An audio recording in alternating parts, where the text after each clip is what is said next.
И обучать, и зарабатывать. При Чувашском аграрном университете работает ветеринарная клиника, которая одновременно является еще и учебно-практическим центром для студентов. Накануне ее посетил первый вице-спикер Совета Федерации Николай Федоров. Он посмотрел на техническое оснащение центра, а также провел встречу с коллективом вуза. В первую очередь ветклиника – учебный центр, подчеркивает ректор аграрного университета Андрей Макушев. Здесь занимаются будущие ветеринарные врачи и зоотехники. Чаще всего они приходят в клинику на практические занятия, а иногда наблюдают за действиями в операционной из учебных аудиторий с помощью специальной видеокамеры и проектора. Она представляет собой комплекс помещений ветеринарного назначения, предназначенных для осмотра, содержания животных.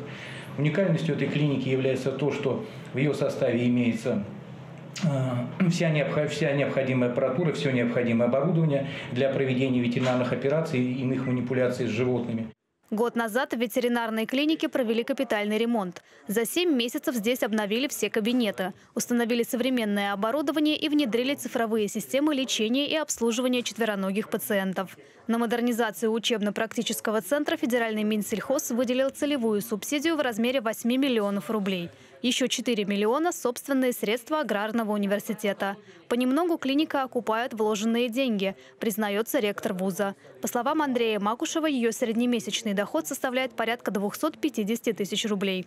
Молодцы. Думаю, что вполне можно вас поздравить с очередным реализованным проектом и таким осуществленной мечтой. И могу сказать, что выглядите не просто вполне современно, а так вот, как выглядит лаборатории лучших профильных вузов мира.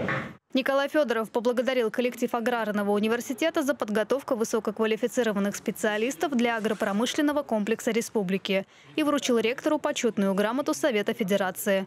Анжелика Артемьева, Виктор Степанов, Вести Чувашия.